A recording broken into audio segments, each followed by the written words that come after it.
Hello hello hello সকল class 11 স্টুডেন্টকে toppers বাংলায় স্বাগত জানাই।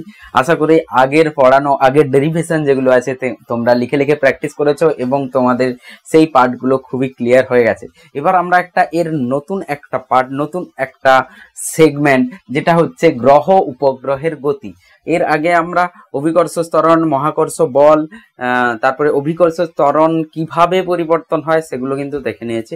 আজকে যেটা হবে সেটা হচ্ছে গ্রহ উপগ্রহের যে গতি আছে সেই গতি সংক্রান্ত যে তথ্যগুলো আছে বা তাদের যে সূত্রাবলী যেগুলো আছে সেগুলো নিয়ে কিন্তু ডিসকাস করা হবে।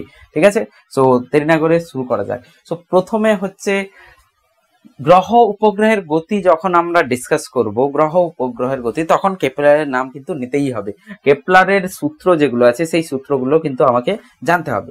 সো কেপলার সায়েন্টিস্ট, বিজ্ঞানী কেপলার কি বলেছিলেন? তিনি তিনটে সূত্র দিয়েছিলেন যে গ্রহ উপগ্রহ যে গতিশীল, গ্রহ যে গতিশীল হচ্ছে, যে কোনো গ্রহ যে সূর্যের চারিদিকে ঘুরছে, তো সেই কি কোন নিয়মগুলো মেনে চলছে সেই নিয়মগুলো কিন্তু ডিসকাস করা হয়েছে। তাতে তিনটে হচ্ছে মেন প্রধান সূত্র আছে, সেই তিনটে সূত্র ডিসকাস করব। তার মধ্যে একটা ডেরিভেশন, দুটো ডেরিভেশন আছে, সেকেন্ড আর থার্ড, সেটা কিন্তু আমরা করব। ঠিক আছে, সো কেপলারের প্রথম সূত্র আমাদের কি বলছে? প্রথম সূত্র দেখো, বলেছে যে প্রতিটি গ্রহ উপবৃত্তাকার কক্ষপথে প্রদক্ষিণ করে এবং সূর্য উপবৃত্তাকার পথের একটি ফোকাসে থাকে। প্রথম কথা, আমাদেরকে উপবৃত্তাকার কি হয় জানতে হবে। বৃত্তাকার পথ মানে আমরা সবাই জানি একটা বৃত্ত, সেই বৃত্তাকার পথে সেই পথে যদি ঘোরা হয় বৃত্তাকার পথ হবে। উপবৃত্তাকার পথ কেমন হবে? উপবৃত্তাকার পথ হচ্ছে এরকম, এলিপস বলা হয়। তার দুটো ফোকাস থাকে, একটা F1, একটা F2, ঠিক। আর এই যেটা আছে এটাকে অর্ধপরাক্ষ বলা হয়। এটাকে যদি A লিখি, এটাকে যদি B লিখি, এই এটাকে বলা হয় অর্ধপরাক্ষ, অর্ধপরাক্ষ। ঠিক আছে, তো বলছে যে প্রতিটি গ্রহ, যে কোনো গ্রহ কি করছে, এভাবে উপবৃত্তাকার পথে ঘুরছে। উপবৃত্তাকার পথে ঘুরছে, তার একটিতে কি হয়? সূর্য থাকে। যে কোনো একটাতে কি হবে? সান থাকবে, সূর্য, আর এটা আর্থ। প্রথম গতিসূত্র থেকে এটা জানা যাচ্ছে যে বৃত্তাকার পথ নয়, উপবৃত্তাকার পথে গ্রহগুলি ঘোরে আর সূর্য যে কোনো একটা ফোকাসে অবস্থান করে। এটা ছিল প্রথম সূত্র। আর দ্বিতীয় সূত্র যেটা বলছে, দ্বিতীয় সূত্র খুবই ইম্পর্টেন্ট। সূর্য ও কোনো গ্রহের সংযোজক সরল রেখাটি সমান সময়ের অবকাশে সমান ক্ষেত্রফল অতিক্রম করে। এই কথাটার মানে কি? সূর্য চারিদিকে পৃথিবী সূর্যের চারিদিকে ঘুরছে, পৃথিবী সূর্যের চারিদিকে ঘুরছে, বা যে কোনো গ্রহ যদি সূর্যের চারিদিকে ঘুরে, তাহলে আমাকে বলছে যে পথে ঘুরছে সেখানে যদি সূর্য যে কোনো একটা ফোকাসে যদি থাকে, এখানে সূর্য আছে, সান, আর এখানে ধরে নাও পৃথিবী আছে, সূর্যটা একটু বড় করো, পৃথিবী, এখানে কোনো গ্রহ বা অন্য পৃথিবী বা অন্য কোনো গ্রহ আছে, ঠিক। বলছে এখান থেকে সংযোজক সরল রেখা যেটা হবে, সংযোজক সরল রেখা, ধরে নাও এটা এ আর এটা বি, সংযোজক সরল রেখা হচ্ছে এ বি। এই এ বি সমান সময়ের অবকাশে সমান দূরত্ব বা সমান ক্ষেত্রফল অতিক্রম করে। এর মানে কি? এ বি সংযোজক, ধরে নাও দড়ি বেঁধে দিয়েছি আমি, এ থেকে বি পর্যন্ত একটা সুতো বেঁধে দিয়েছি, দিয়ে সমান সময়ের অবকাশে, সুতো নয়, ধরে নাও একটা রাবার আছে, রাবার এরকম করে টানা আছে, তাহলে পরে পরে কাছে এলে কি হবে? রাবার নিজের মতো করে ছোট হয়ে যাবে। ঠিক আছে, তো কি হচ্ছে, এ বি একটা হচ্ছে রাবার ব্যান্ড, একটা গার্ডার বা একটা রাবার ব্যান্ড নিলে দিয়ে এ বি কে কানেক্ট করে দিল, ঠিক। বি যখন এখানে আসবে, বি যখন বি ডেস পয়েন্টে আসবে, তখন রাবার বা যে রাবার ব্যান্ড যেটা আছে সেটা কি হয়ে যাবে? ছোট হয়ে যাবে।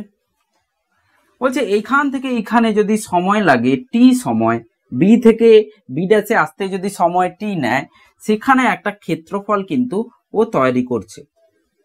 এই যে ক্ষেত্রফল, আমি যদি অন্য কোনো একটা সময়ে দেখি, ধরে নাও এ ঘুরে ঘুরে ঘুরে ঘুরে এখানে চলে এলো, কোনো সিতে চলে এলো, সেখান থেকে আমি সি ড্যাশ টি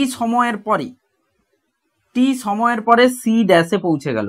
এখানে যে টি আছে সেই টিটা একই থাকবে, ধরো না 2 সেকেন্ড পরে বি থেকে বি ড্যাশ এসছে, সেম এখানে 2 সেকেন্ড পরে সি থেকে সি ড্যাশ এসছে, তাহলে বলছে এদের এখানে যে ক্ষেত্রফলটা হবে, এই ক্ষেত্রফল আর এই ক্ষেত্রফল দুটো সমান হবে, কারণ এরা সমান সময়ের অবকাশে সমান ক্ষেত্রফল অতিক্রম করেছে। এইটা আর এইটা বলছে, এটা প্রমাণ করতে হবে আমাকে। তো কি হবে, যে কোনো গ্রহ সূর্যের চারিদিকে অতিক্রম করার সময় তাদের যে সংযোজক সরলরেখা হবে, সেই সংযোজক সরলরেখা সমান সময়ের অবকাশে সমান ক্ষেত্রফল অতিক্রম করবে। কিছুটা তুমি দেখো, কোনো বস্তু সমান সময়ে সমান দূরত্ব যদি অতিক্রম করে আমরা সমবেগ বলতাম, সমদ্রুতি বলতাম। কোনো বস্তু সমান সময়ের অবকাশে সমান দূরত্ব অতিক্রম যদি করে সমদ্রুতি বলতাম। কোনো বস্তু সমান সময়ের অবকাশে যদি সমান সরণ অতিক্রম করে তাহলে আমরা সমবেগ বলতাম। ঠিক এখানে কোনো দূরত্ব অতিক্রম করছে না, এ তো ক্ষেত্রফল অতিক্রম করছে, তো একে আমরা ক্ষেত্রফলকে এরিয়া বলা হয়। তো একে এরিয়া ভেলোসিটি বলা যেতে পারে, এরিয়া ভেলোসিটি। ক্ষেত্র বেগ, ক্ষেত্র বেগ মানে সমান সময়ের অবকাশে, যে সময়ের অবকাশে প্রতি একক সময়ে কতটা ক্ষেত্র অতিক্রম করেছে সেটাকে আমি ক্ষেত্রবেগ বলতে পারি। বইতে হয়তো এই টার্মটা লেখা নেই, তো ক্ষেত্রবেগ। তো ক্ষেত্রবেগটা সম হবে সমক্ষেত্রবেগ, মানে সমান সময়ের অবকাশে সমান ক্ষেত্রফল অতিক্রম করে।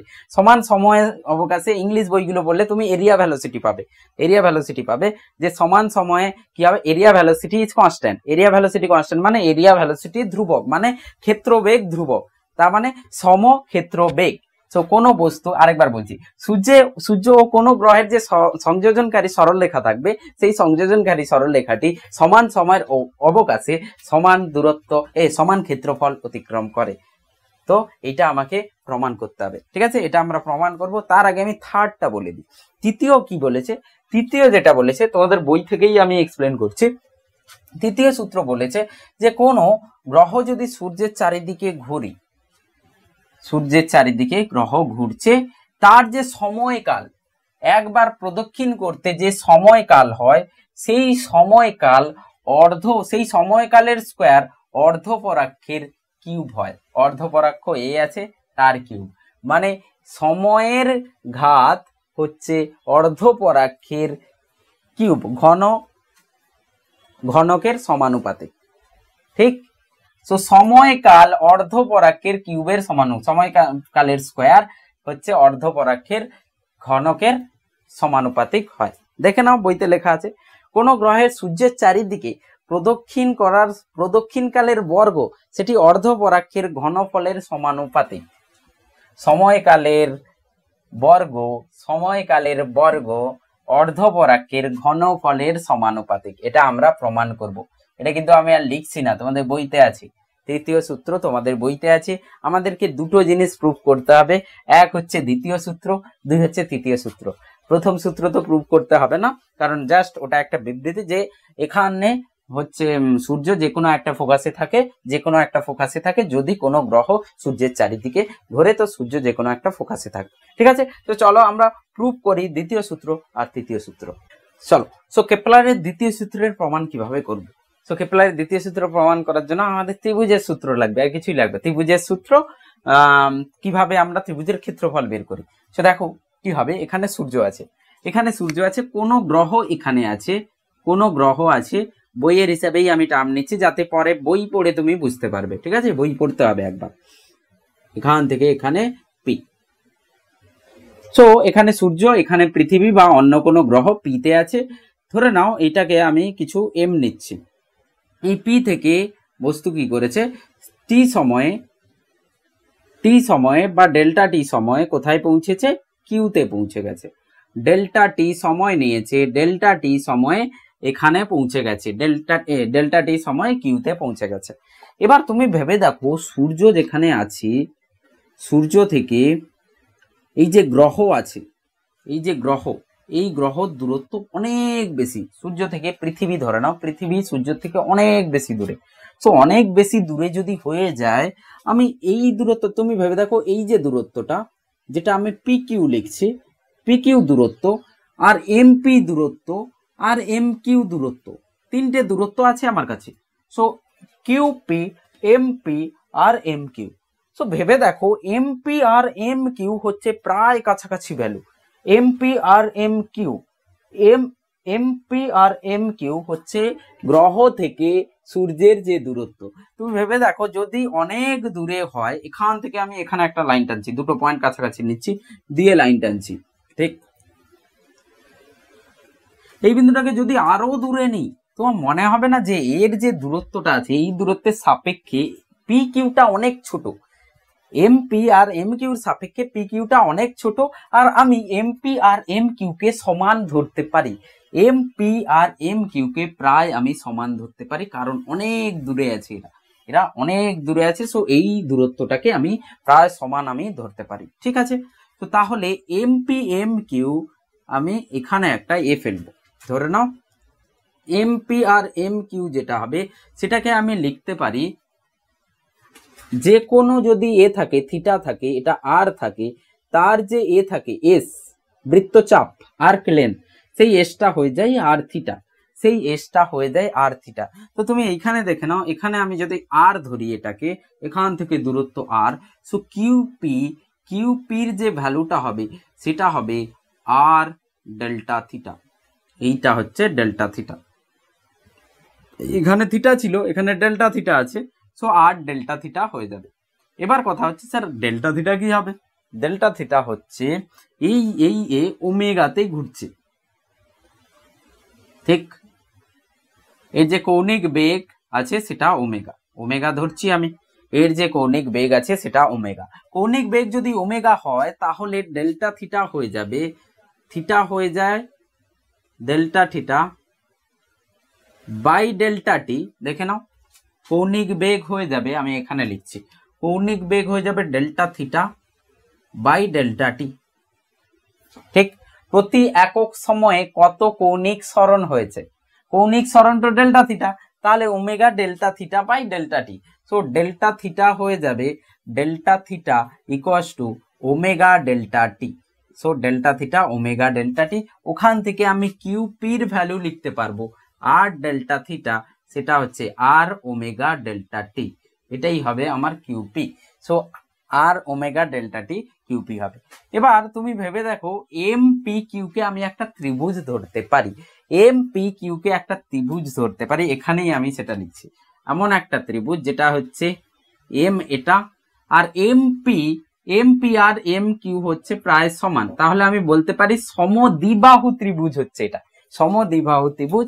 আর পি কিউর ভ্যালুটা আমি বের করে নিয়েছি, আর এখান থেকে আমি একটা উচ্চতা আঁকছি, যেটা হচ্ছে এই উচ্চতাটা, এই উচ্চতা, এখান থেকে আমি এই উচ্চতাটা নিচ্ছি, এটা হচ্ছে আমাদের উচ্চতা, ঠিক? এই উচ্চতা। তো কেউ বলবে স্যার উচ্চতা একে আমি যদি কোনো এস পয়েন্ট নিয়ে নিই, উচ্চতা হচ্ছে এম এস, এইচ হচ্ছে এম এস। কেউ বলে স্যার আপনি যদি কিউ এম কে সমান নেন, এম পি কেও যদি সমান নেন, তাহলে এম এস কি দোষ করেছে? এম এস ও তো কি হচ্ছে সূর্য থেকে গ্রহের কাছে পর্যন্ত দূরত্ব, তাহলে এম এসটাও এর সমান হবে। সো এম এসটাও আমরা সমান নিতে পারি, ঠিক আছে? কেউ হয়তো ভাবে স্যার কি করে হতে পারে, এই বাহু আর উচ্চতা সমান নেই, আলাদা তো হবে, আলাদা অবশ্যই হবে, বাট সেই ভ্যালুটাকে নিয়ে সলভ করা আর না নিয়ে সলভ করা একই ভ্যালু আসবে। তো কেন আমি আমার ক্যালকুলেশন বাড়াবো, এখানে সাইন, আমি এটা বের করতে পারি, এই এইচ কে বের করতে পারি, তুমি এম কিউ স্কোয়ার প্লাস এটা তুমি পিথাগোরাস দিয়ে বের করতে পারো তুমি এই হাইটটা, কিন্তু সেটা এতটাই নগণ্য হবে যেটাকে আমি না ধরে সলভ করলেও অ্যান্সার চলে আসবে, ঠিক আছে? তো সেই জন্য আমরা M S K M P বা এম কিউর সমান নিয়ে নিতে পারি, তার মানে আমি বলতে পারি এম এসটাও আর এর সমান হবে, এম এসটাও আর এর সমান হবে, কারণ এম এস প্রায় ইকুয়ালস টু এম পি, প্রায় সমান হচ্ছে এম কিউ, তো সেটাই প্রায় আমার আর এর সমান, সেটা আর এর সমান। তাহলে আমি বলতে পারি স্যার যে ক্ষেত্রফল আসবে, ক্ষেত্রফল পি কিউ এম যেটা আসবে, পি কিউ এম, এই যে ক্ষেত্রফলটা হচ্ছে সেই ক্ষেত্রফল হবে half P Q into height H. So half P Q আমি তো জানি আর ওমেগা ডেল্টা টি, আর এইচ কে আমি আর নিতে পারি। সো এখান থেকে half R square omega delta T, এটাই আমাদের ক্ষেত্রফল। ঠিক, এটাই আমাদের ক্ষেত্রফল। কিন্তু আমাকে তো ক্ষেত্র বেগ বের করতে হবে। ক্ষেত্র বেগ মানে কি? ক্ষেত্রফল বাই সময়। সো ক্ষেত্রফল বাই সময় মানে delta P Q M by delta T, এটাই তো ক্ষেত্র বেগ। সমান সময়ের মানে টি সময়ে প্রতি একক সময়ে যেটা করেছে, প্রতি একক সময়ে যে ক্ষেত্রফল অতিক্রম করে, প্রতি একক সময়ে ক্ষেত্রফল অতিক্রম। আমি লিখে দিচ্ছি, প্রতি পাশে নয়, ক্ষেত্রবেগ প্রতি একক সময়ে ক্ষেত্র অতিক্রম।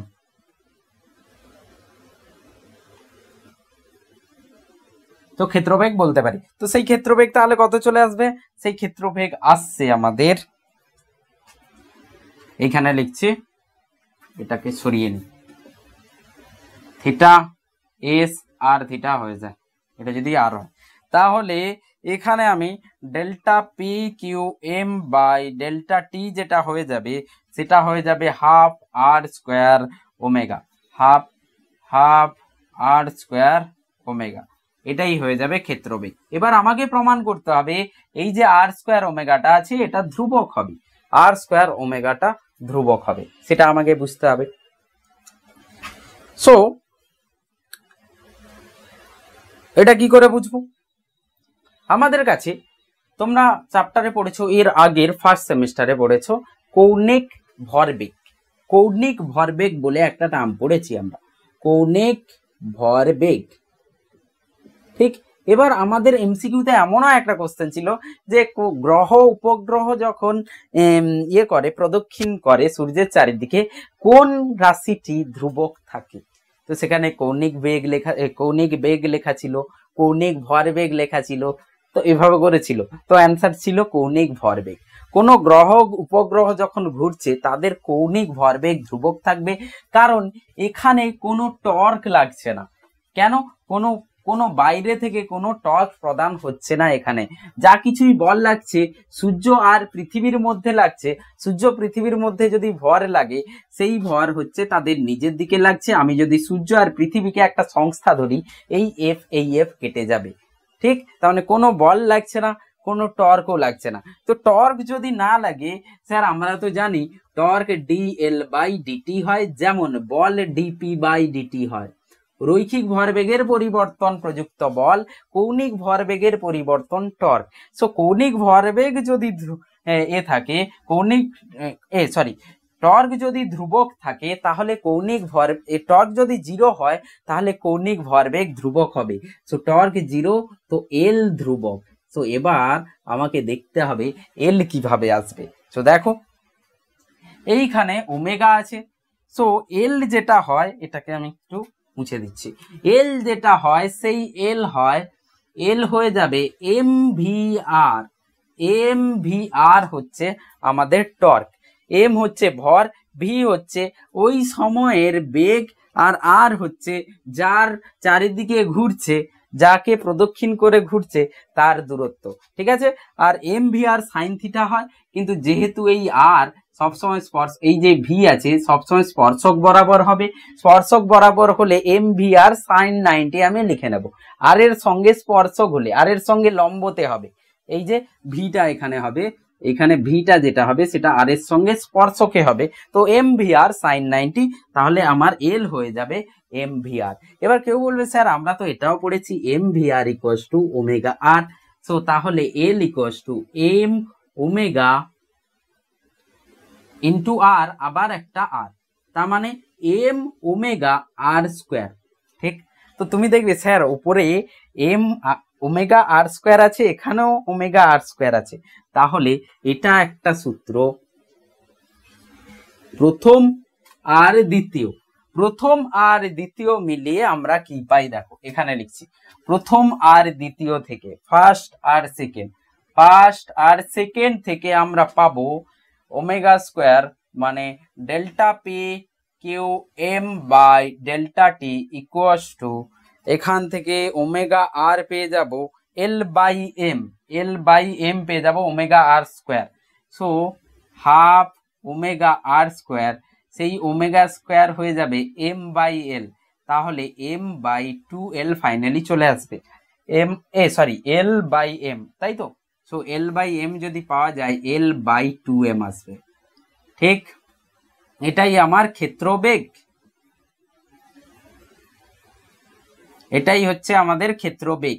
সো ক্ষেত্রবেগের কৌণিক ভরবেগ ধ্রুবক, আর যে ঘুরছে তার ভর তো পরিবর্তন হচ্ছে না, তাহলে এইটা কি হয়ে যাবে? ধ্রুবক। সো প্রমাণ হয়ে গেল, এইটা হয়ে যাবে ধ্রুবক। ঠিক আছে, এইভাবে পুরো প্রমাণ তোমাকে করতে হবে। সো কি বের করেছি? তোমাকে মাইন্ড ম্যাপিং করতে হবে, ক্ষেত্রফল বের করতে হবে, ক্ষেত্রফল বের করার পর সেটাকে ধ্রুবক বলে প্রমাণ করতে হবে। ঠিক, তো ধ্রুবক বলে প্রমাণ করার জন্য আমার কাছে কি আছে? কৌণিক ভরবেগ, গ্রহ উপগ্রহ যে গতি হচ্ছে, প্রদক্ষিণ করছে, সেখানে কি থাকে? কৌণিক ভরবেগ পুরো সংস্থার ধ্রুবক থাকে। পুরো সংস্থার কৌণিক ভরবেগ যদি ধ্রুবক থাকে, তাহলে আমি এল এম ভি আর লিখতে পারি।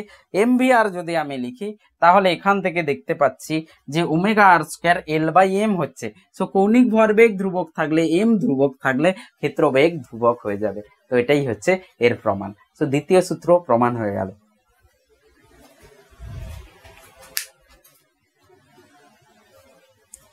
আচ্ছা, একটু করে নাও লেখাটা, বইতে ডিএ বাই ডিটি লিখেছে, পি কিউ এম কে এরিয়া লিখেছে ক্ষেত্র। সো পি কিউ এম, এটাকে আমি একটু করে দিই, এই যে কোনো ভুল নেই, delta P Q M by delta T, এটা তুমি এই জায়গায় তুমি D A by delta T লিখে নিতে পারো। Delta A by delta T area হচ্ছে ক্ষেত্রফল, আর এটাকে আমি delta A by delta T লিখে নিতে পারি। খুব যদি ছোট হয় তাহলে আমি ডি এ বাই ডিটি লিখবো, D A by DT.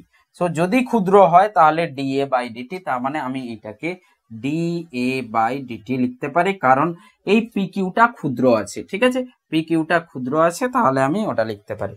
So এখানে ডি এ বাই ডিটি আমি লিখতে পারি, দিয়ে এখানেও তুমি ডি এ বাই ডিটি লিখতে পারো, ডি এ বাই ডিটি লিখতে পারো। মানে কোথা থেকে প্রুফ? এখান থেকে লিখেছি D A by DT. So এরপরে এখানে তুমি ডি এ বাই ডিটি লিখতে পারো। ঠিক আছে, ডি এ বাই ডিটি। ক্ষুদ্রের জন্য ক্ষেত্রফলটা আমি ক্ষেত্রফল পি কিউ এম লিখেছি, তো এখানে পি কিউ এম এর জায়গায় A. So delta A by delta T ক্ষুদ্র হয়ে গেলে, ক্ষেত্রফলটা যদি ক্ষুদ্র হয় মানে পি কিউটা অনেক ছোট, তাহলে আমরা ছোট হলে ডেল্টাকে আমরা ডি লিখতে পারি। এইটুকুই চেঞ্জ তুমি করে নাও, বাকি প্রুফ যেটা আছে সেটা তেমনই থাকবে। তৃতীয় সূত্র প্রমাণ করতে আমাদের কি লাগবে? দেখো, আমাদের গ্রহের প্রদক্ষিণ দ্রুতি আর প্রদক্ষিণ কাল সম্পর্কে জানতে হবে, কারণ আমাকে বলা হয়েছে যে সময়কাল নিয়ে গ্রহ সূর্যের চারিদিকে প্রদক্ষিণ করে, তার বর্গ কি হচ্ছে? অর্ধ পরাক্ষর কি হয়ে যায়? সমানুপাত ঘনকের সমানুপাতিক হয়ে যায়। ঠিক আছে, তো সেটা প্রমাণ করতে হবে। তো গ্রহের প্রদক্ষিণ দ্রুতি আর প্রদক্ষিণ কাল আমাকে আগে বের করতে হবে। ধরে নাও সূর্য আছে, সেই সূর্যের ভর হচ্ছে এম নট, তার থেকে আর দূরত্বে একটা গ্রহ প্রদক্ষিণ করছে। ঠিক, একটা গ্রহ প্রদক্ষিণ করছে। কেউ বলে স্যার আপনি এখানে বৃত্তাকার পথ নিলেন কেন? আমরা তো আগে উপবৃত্তাকার পথ পড়েছি। সো উপবৃত্তাকার পথ দিয়ে তুমি ক্যালকুলেশন করতে পারবে না। প্রথম কথা, উপবৃত্তাকার পথ থেকে তুমি ক্যালকুলেশন করতে পারবে না।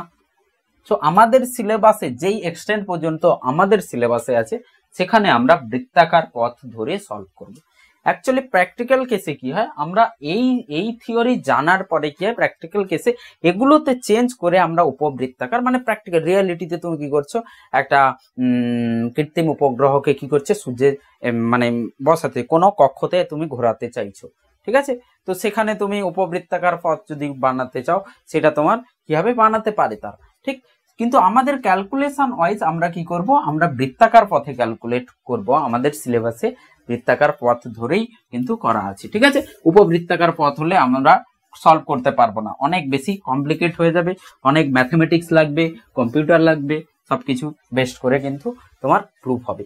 ঠিক, তো সেই জন্য আমরা বৃত্তাকার পথ ধরে চলবো। তো তুমি এভাবে প্রথমে এভাবে লিখবে, এম ভরের কোন সূর্যের ভর এম ভরের কোন সূর্যের চারিদিকে একটি গ্রহ, ছোট এম ভরের গ্রহ বৃত্তাকার পথে ঘুরছে। ছোট এম ভরের কোন গ্রহ, এম নট ভরের কোন সূর্য আছে, তার চারিদিকে কি হচ্ছে, বৃত্তাকার পথে ঘুরছে। ঠিক ঠিক একইভাবে তোমরা কেমিস্ট্রিতে পড়েছো যে ইলেকট্রন হচ্ছে নিউক্লিয়াসের চারিদিকে ঘোরে, ইলেকট্রন নিউক্লিয়াসের চারিদিকে ঘুরলে আমরা বৃত্তাকার পথ নিই। তো ক্যালকুলেশন বা থিওরি কিন্তু একই। এখানে জেড ই ইলেকট্রন থাকে, Z E electron, Z E মানে হচ্ছে অ্যাটমিক নাম্বার, পরমাণু ক্রমাঙ্ক ইনটু হচ্ছে ইলেকট্রনের পজিটিভের সাথে, ঠিক আছে, কারণ প্রোটনের চার্জ ইলেকট্রনের সমান হয় জেডি, আর এখানে হচ্ছে ইলেকট্রন থাকে, এদের মধ্যে তড়িৎ চালক এদের মধ্যে স্থির তড়িৎ বল লাগে, ঠিক আছে। এইভাবে করে আমরা কিন্তু এখান থেকে আর বের করি, তারপরে শক্তি বের করি, তারপরে হচ্ছে আর কি গতিবেগ, প্রদক্ষিণ বেগ বের করি। সেম এখানেও আমরা কি করব, এটা ক্যালকুলেশন এখানেও যা এখানেও তাই, শুধু কি হবে চল রাশিগুলো আলাদা আলাদা হবে, ঠিক। আর বল যেটা এখানে স্থির তড়িৎ বল, এখানে মাধ্যাকর্ষণ বল লাগবে। তো দেখে নাও আমাদের যে মাধ্যাকর্ষণ বল লাগবে সেটা হচ্ছে এফজি। তো এই ছোট এমটার উপরে মাধ্যাকর্ষণ বল লাগছে, কিন্তু এ ভেতর দিকে চলে আসছে না, বলেছিলাম কেন, কারণ বাইরের দিকে একটা অপকেন্দ্র বল লাগবে। সেই অপকেন্দ্র বল কার দরুন লাগবে, এই দিকে যদি ভি থাকে, যেই ভি কে আমি বলবো প্রদক্ষিণ দ্রুতি, অরবিটাল ভেলোসিটি বলা হয়, প্রদক্ষিণ দ্রুতি, কক্ষপথ যে বা কক্ষীয়, যেটা তুমি কক্ষপথের গতি, কক্ষীয় গতি, ঠিক আছে, কোন কক্ষপথে ঘুরছে তার সেই কক্ষপথে কত গতিবেগ নিয়ে ঘুরছে সেটা। এটা যদি ভি হয় স্যার আমরা জানি অপকেন্দ্র বল হয়ে যায় এম ভি স্কোয়ার বাই আর, যে বৃত্তাকার পথে ঘুরছে এম ভি স্কোয়ার বাই আর। তুমি ভেবে দেখো উপবৃত্তাকার যদি হতো আমরা এটা লিখতে পারতাম না, সেই জন্য আমরা বৃত্তাকার নিয়ে সলভ করছি। সো এফ জি হয়ে যাবে, এফ জি হচ্ছে G M naught M by R square, ঠিক, G M naught M by R square. তার সঙ্গে অপকেন্দ্র বল যেটা এফ পি লিখছি, সুডো ফোর্স লেখা হয়, সুডো ফোর্স ইংলিশে তো পি দিয়ে লেখা হয়, P pseudo, P S U deo হয় সুডো ফোর্স, সেই জন্য পি লেখা হয় এফপি। সো এফপি হচ্ছে আমাদের অপকেন্দ্র বল এম বি স্কোয়ার বাই আর, যেটা হচ্ছে আমাদের অপকেন্দ্র বল, অপকেন্দ্র বল, ঠিক। এবার তুমি বলবে স্যার এ তো এই দিকে তো যাচ্ছে না, এরকম তো যাচ্ছে না। সো এরকম যাচ্ছে না মানে এফ জি আর এফ পি সমান হবে। সো এফ পি আর এফ জি সমান, so M V square by R equals to G M naught M by R square. এখান থেকে এম কেটে গেল, ভি যেটা হবে আর একটা কেটে যাবে, under root G M naught by R. এটা হবে আমাদের প্রদক্ষিণ দ্রুতি, প্রদক্ষিণ দ্রুতি যেটা হবে প্রদক্ষিণ দ্রুতি সেটা হচ্ছে জি এম নট বাই আর। মজার বিষয় এটা যে ঘুরছে তার কোনো কিছুই আসেনি, আমি ঘুরছি কোনো একটা গ্রহের চারিদিকে, বা যে গ্রহ ঘুরছে সূর্যের চারিদিকে, যে গ্রহ সূর্যের চারিদিকে ঘুরছে সেই গ্রহের কোনো এখানে অস্তিত্বই নেই, কিন্তু তার গতিবেগ, এটা গ্রহের গতিবেগ, যে গ্রহ ঘুরছে গ্রহের প্রদক্ষিণ দ্রুতি, ঠিক, ভালো কথা, প্রদক্ষিণ দ্রুতি, কিন্তু সেই গ্রহের প্রদক্ষিণ দ্রুতি সেই গ্রহের ভরের উপরও নির্ভর করে না, সেটা নির্ভর করে কার চারিদিকে ঘুরছে, কার চারিদিকে ঘুরছে, মানে সূর্যের চারিদিকে যে গ্রহ ঘুরছে সেই গ্রহের গতিবেগ সূর্যের ভরের উপর নির্ভর করছে, সূর্য থেকে কত দূরে আছে তার উপর নির্ভর করছে, যে ঘুরছে তার কিন্তু এর উপরে নির্ভর করছে, তার কিন্তু ভরের উপর নির্ভর করছে না। দারুণ ব্যাপার ভি। তার মানে কোনো গ্রহের চারিদিকে যদি কৃত্রিম উপগ্রহ ঘোরে, কোনো গ্রহের চারিদিকে যদি কৃত্রিম উপগ্রহ ঘোরে, সেই কৃত্রিম উপগ্রহের যে প্রদক্ষিণ দ্রুতি হবে কৃত্রিম উপগ্রহের যে ভর আছে তার উপর নির্ভর করবে না, যে গ্রহের চারিদিকে ঘুরছে সেই গ্রহের ভরের উপর নির্ভর করবে, সেই গ্রহ থেকে কত দূরে আছে তার উপরে নির্ভর করবে। বোঝা গেল? এবার এটাকে কি আমি অন্যভাবে লিখতে পারি? আচ্ছা, অন্যভাবে পরে লিখবো। এখানে আমরা সময়কাল বের করতে চাইছি, তো সময়কাল যদি বের করতে হয় স্যার আমি জানি উপবৃত্তাকার পথে এখানে যে বেগটা হবে সেই বেগটা কি হবে, প্রত্যেক জায়গায় সেম হবে, প্রত্যেক জায়গায় সেম হবে। আগের একটা পার্টে একটা জিনিস বলতে ভুলে গেছি আমি, যখন উপবৃত্তাকার পথ হবে সেই উপবৃত্তাকার পথ থেকে সূর্য থেকে যে সংযোজনকারী রেখা, সেই সংযোজনকারী রেখা সমান সময়ের অবকাশে সমান দূরত্ব সমান ক্ষেত্রফল অতিক্রম করে। তো এখানে একটা জিনিস জানার ছিল, গ্রহ যদি এখানে গতিবেগ v1 স্পিড হয়, গ্রহের গতিবেগ যদি এখানে v2 হয়, কোনটা বেশি হবে? ধরে নাও এখানে t1 2 সেকেন্ড আর এখানে সময় 2 সেকেন্ড, এই 2 সেকেন্ডে এখানে যা ক্ষেত্রফল হবে এখানেও তাই ক্ষেত্রফল হবে। তখন তুমি বলবে স্যার এখানে তো এই দূরত্বটা কম, এই দূরত্বটা যদি কম হয় তাহলে এই দূরত্ব বেশি হতে হবে, মানে এই দূরত্বটা বেশি হতে হবে, বৃত্তচাপটা এখানে বেশি হতে হবে, না হলে ক্ষেত্রফল কি করে ম্যাচ করবে? ধরো একটা ত্রিভুজ এভাবে আসবে আর একটা ত্রিভুজের ছোট আছে, তাকে তার যে ভূমি আছে সেইটা বড় হতে হবে, আর এটাই তো ভূমি, যখন প্রুফ করেছিলাম ভূমি, তাহলে নিশ্চয়ই যখন কাছে আসবে গ্রহ তখন তার গতিবেগ বেশি হবে যখন দূরে ছিল। So v2 greater than v1। উপবৃত্তাকার পথে যদি ঘোরে, উপবৃত্তাকার পথে ঘুরলে গ্রহর যে গতিবেগ আছে প্রত্যেকটা বিন্দুতে আলাদা হবে, বাট 1 বছর পর পর যখন আবার ঘুরে ওখানে আসবে ওই স্পিডেই, এখানে যদি 10 ছিল পরের বছর আবার ঘুরে এলে কি হবে? আবার 10 মিটার পার সেকেন্ড। আমি উদাহরণস্বরূপ নিচ্ছি, ঠিক আছে? মানে প্রত্যেকটা বিন্দুতে ভি আলাদা আলাদা হবে। কাছে থাকলে গতিবেগ বাড়িয়ে দেবে, দূরে থাকলে গতিবেগ কমে যাবে, কাছে থাকলে গতিবেগ বেড়ে যাবে, দূরে থাকলে গতিবেগ কমে যাবে, এটা মনে রাখো। তো তখন বলবে স্যার এই দুটো যদি সমান হয়ে যায়, মানে উপবৃত্তাকার না হয়ে বৃত্তাকার যদি হয়ে যায়, তাহলে সমান সময়ে সমান দূরত্ব যদি অতিক্রম করতে হয় প্রত্যেকটা জায়গায় ভি তো একই থাকতে হবে, প্রত্যেকটা জায়গায় ভি একই থাকতে হবে, কারণ এখানে এই বৃত্তচাপ আর এই বৃত্তচাপ সমান মানের হবে, কারণ এই আর এই আর একই, ঠিক আছে? তো এখানে প্রত্যেকটা জায়গায় ভি একই থাকবে। সো ভি একই যদি থাকে তাহলে আমি সময় লিখতে পারি দূরত্ব বাই গতিবেগ। সো দূরত্ব কি হয়ে যাবে? কতটা দূরত্ব অতিক্রম করবে একবার ঘুরলে? 2 পাই আর বাই বেগ কত? প্রদক্ষিণ বেগ এটা। সো এটাকে আমি বসিয়ে দিচ্ছি। তো সময় তুমি পাবে 2 pi R by under root gm0 by R. So T হবে, টির যে ভ্যালুটা হবে সেটা আমি কোথায় লিখবো? এখানে। টির যে ভ্যালুটা হবে সেইটা হবে 2 পাই, এখানে আর আছে, এখানে R root two, R root two by root two gm। So হয়ে যাবে 2 পাই আর 3/2 আন্ডার রুট gm0। এবার তুমি স্কোয়ার করে দেখো, সময়কে স্কোয়ার করো, সময়কে যদি স্কোয়ার করি 4 pi square R cube by gm0। So তুমি দেখবে এই পুরোটা ধ্রুবক, সময় হচ্ছে, সময়ের বর্গ হচ্ছে আর এর ঘনক, এটাই প্রমাণ করার ছিল, ঠিক? কোনো এতের যদি সময়কাল, মানে কেউ বলবে স্যার অর্ধবৃত্তাকার নিলে কি এটা আসতো? আরে অর্ধবৃত্তাকার নিলেও আমার ডাইমেনশন বা একক ওয়াইজ তো সেম আসতে হবে, আমার যে একক বা মাত্রাগতভাবে তো সঠিক আসতে হবে। যে তুমি বৃত্তাকার উপবৃত্তাকার যাই নাও না কেন, আমাকে এটা প্রমাণ করতে হবে সময়ের যে স্কোয়ার আছে, সময়ের যে বর্গ আছে সেটা আর এর ঘনকের সমানুপাতিক। তো এটা এখান থেকে তৃতীয় গতিসূত্র, তৃতীয় কেপলারের তৃতীয় সূত্র আমাদের প্রমাণ হয়ে গেল।